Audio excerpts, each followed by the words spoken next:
Hello, my name is Justin Bright, and welcome to Kerbal Space Program version 1.2.2, in which I am attempting to make Kerbals a multiplanetary species, and in which I am also realizing that my time to this node burn is 3 minutes after when the Starlifter shuttle leaves the sphere of influence.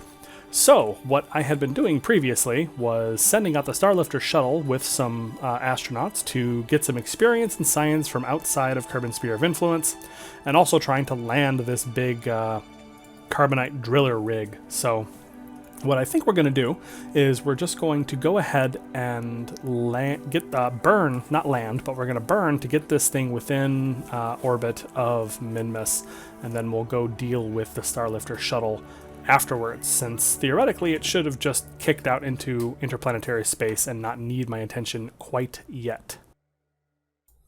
Oh dear. You have escaped the gravitational influence of the sun, so I guess that went well. Hopefully our Kerbals are doing just fine out there. Alright, so we are burning nicely into capture around Minmus so that this thing doesn't fly off into interplanetary space while I'm trying to get it, trying to worry about our astronauts that are outside of the sphere of influence of Kerbin. Or they were, briefly. Cool. So we're actually on... oh wait. Yeah, we're on a decent trajectory towards that. Yeah, so let's go check out the Starlifter shuttle again. Alright, so here we are with the Starlifter shuttle, which is... oh, this is actually just coming back into Kerbin's sphere of influence, not leaving it. And that is about as bad of a trajectory as you could ask for. So I probably could have spent more time fixing that, but let's see what we can do with this to get back home to Minmus. Alright, so let's see. Well, let's start by just pulling that in. Oh, it's so weird, it's still kind of an escape trajectory. Yeah, so I don't suppose it could be so convenient that it could be just right there. No, don't be ridiculous. Of course not. So, what I am trying to do, and I am betraying my own inexperience at this point. That looks like that's pretty close to an intercept. But yeah, I'm betraying my inexperience in this particular maneuver a little bit. I haven't spent enough time within the moons of Joule to really know about this sort of multi-body quick intercept sort of thing. But what I'm trying to do is trying to find where exactly or how soon I can make an intercept with Minmus without an unreasonable amount of fuel expenditure. Because I'd like to be able to meet it like over there perhaps and see what that would cost me, but it's a pretty long distance, and I'm going particularly fast, but I won't be once I make a capture burn so that I don't go flying right back out into interplanetary space. So I think, let's see if I tweak this up, and I'm trying to make sure that I have the inclination right so that I'm not having to worry about that as well. There's an encounter with the moon. That's not helpful to me in any way. Okay, I think what I'm going to do is I'm just going to be right back. I'm going to play with this for a little while, and I will show you what I come up with. Okay, so I think this is the best that I'm going to do as far as getting there in a reasonable amount of time. I've managed to set myself up a trajectory that gets me there in 23 days, which is not terrible. It's longer than I expected to have to stay out there, but this is why we packed as much provisions as we possibly could, because this is not something I have a ton of experience in, so we're learning this together. But what I basically did was I realized that my ascending node was nearby, like a little bit back here, so I was able to get my relative inclination down to 0.02 degrees. And I was able to use that matched orbit to be able to find, to kind of scan around and find a decent trajectory. And so what I ended up doing is slowing ourselves down by 250 meters per second in the prograde direction, and then pushing our orbit radial inwards by 105, because we are basically aligned straight out from Minmus right now, which is one of the worst possible places that you could be making a transfer like this from. So what I end up doing is I'm falling in and then crossing its orbit here, and during that time it's going to be moving faster than us, so it's actually going to be ahead of our orbit at this point. So then I'm using the time that I'm underneath the orbit to catch up, and then by then we're going to meet up here. And there was a whole bunch of different variables of using more fuel to slow down, to fall in a more steep angle, and then to push your use the radial vector to tweak how inward or outward on top of the or inside the orbit you were. And this is what I came up with that was a decent compromise between speed and fuel used. So we will be doing that and getting the crew of the Starlifter shuttle back into Minmus's orbit, where they can be refueled and resupplied and sent down to Minty Station.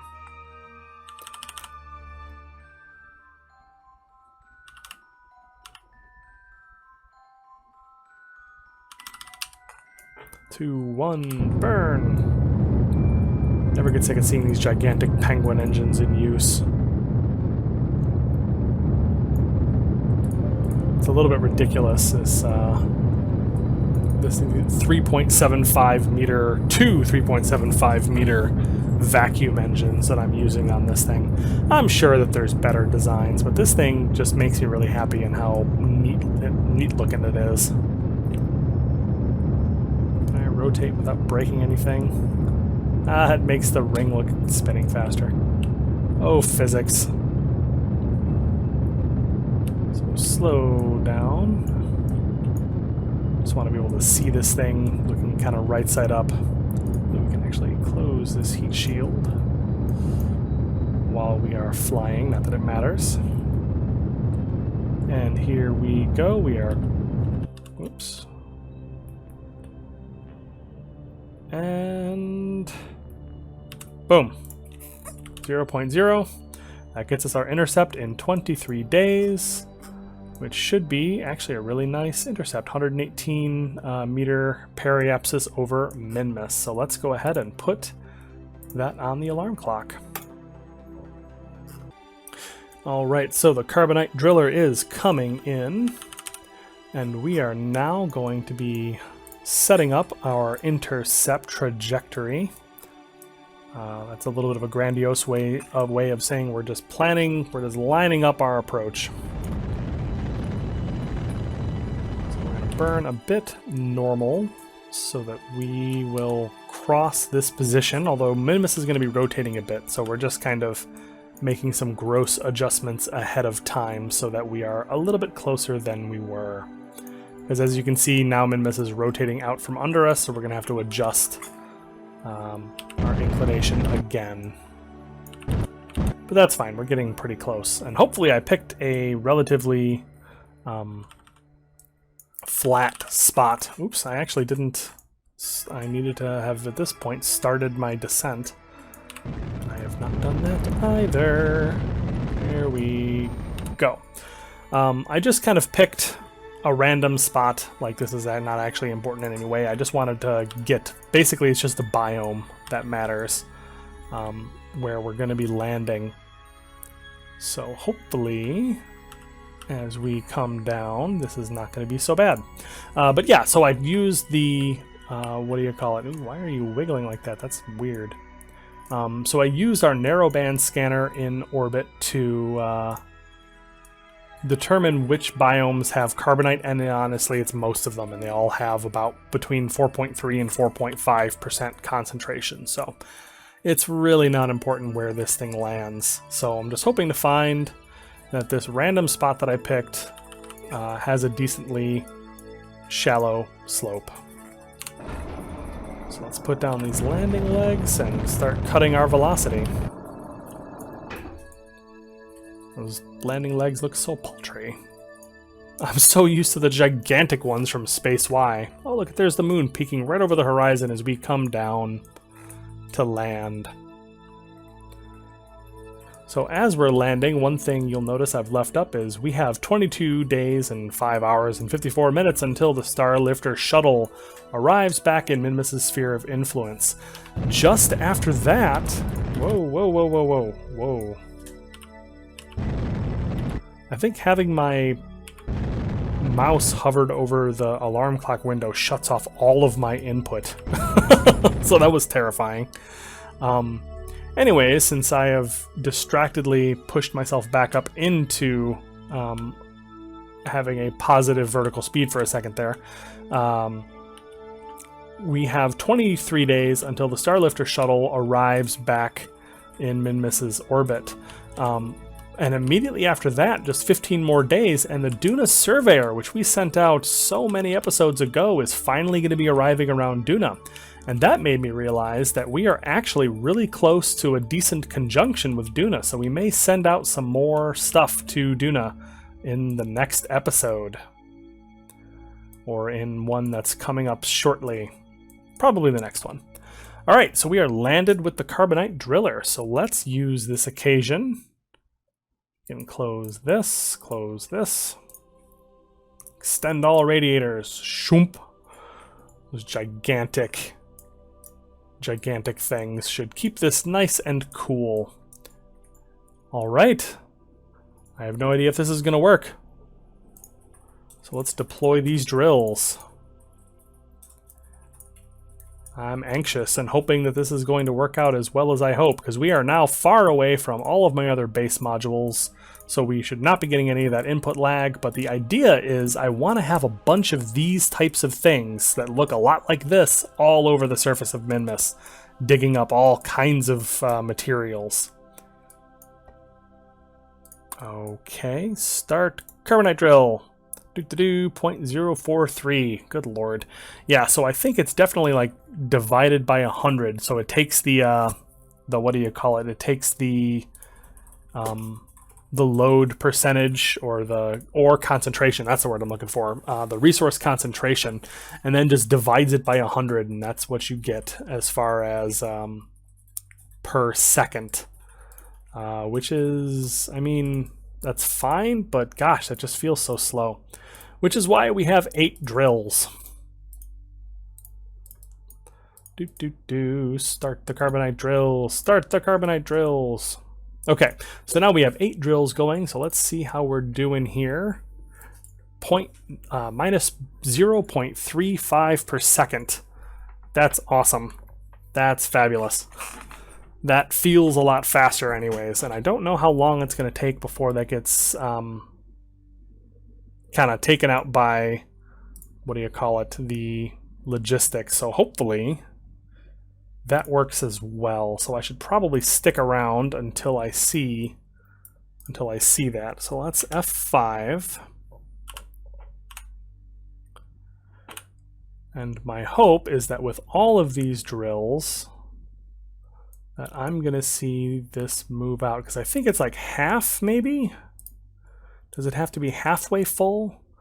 The rationale or the design philosophy behind this distribution model is that it is intended to make sure that containers don't get full. Like, that is the design that is aiming towards. So it should be pulling out when this thing is getting full and the sun is setting beautifully, but only minutes are going by as this thing is filling up as fast as it is. So I'm super psyched about this. We are going to be able to make some fuel now. Boom!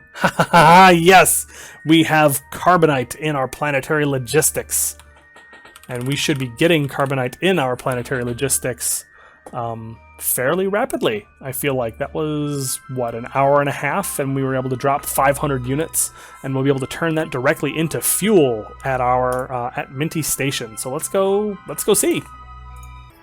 Okay, so we are back at Minty Station. So now I want to see how this is interfacing with planetary logistics. If this is interfacing with planetary logistics.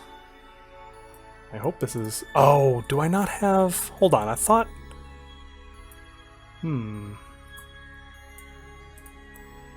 Are you... Stop LFO. Start LFO.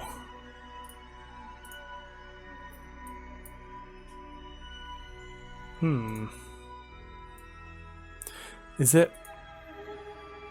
Interesting.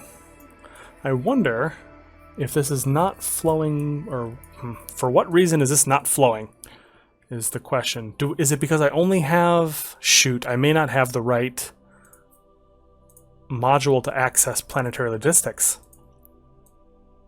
Oh, that would bum me right out.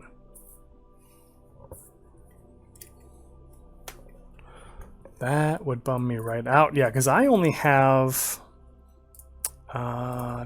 this Pioneer module, which I thought was good enough to use to access planetary logistics, but I don't know why I would assume that.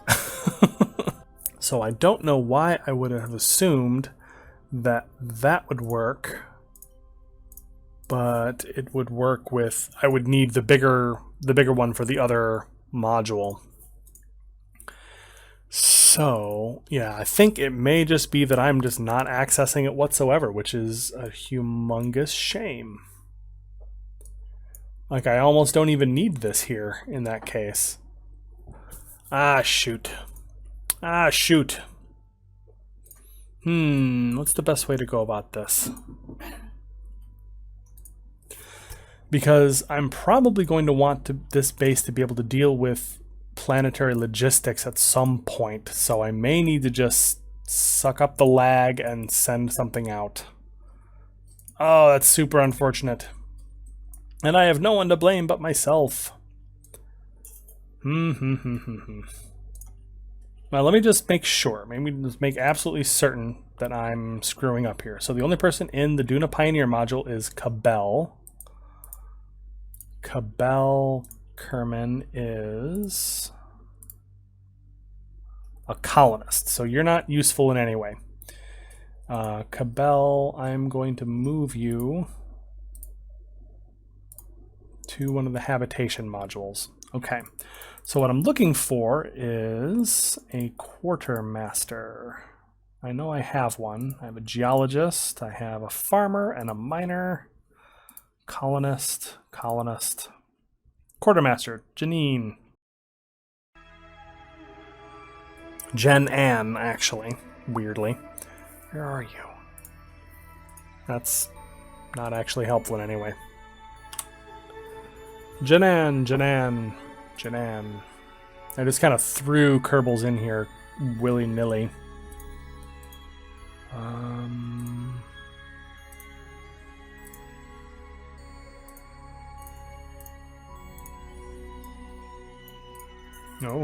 Oh dear. Oh, transfer crew here. Jertop and Cabell. Alblow. Sure. No crew.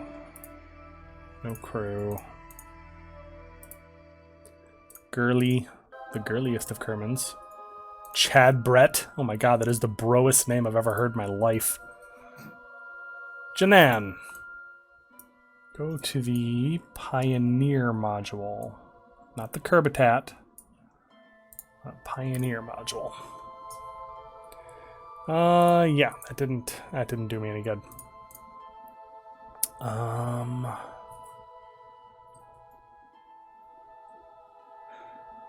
Yeah, so I thought that might help because because I know that the Pioneer module is the one that has the logistics, but I'm pretty sure that's just local logistics. So I think I'm out of luck unless I add to this station.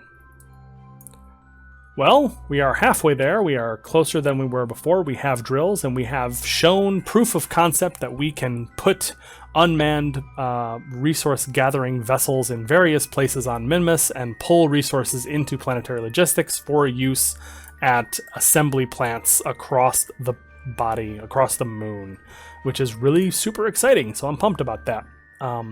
So in the next episode, I'm just going to have to bring out some additional components to this, and we may also spend some time disassembling some of the things here that we don't need, but we will get to that next time. If you like this episode, please drop me a like and subscribe, and I will see you in the next one.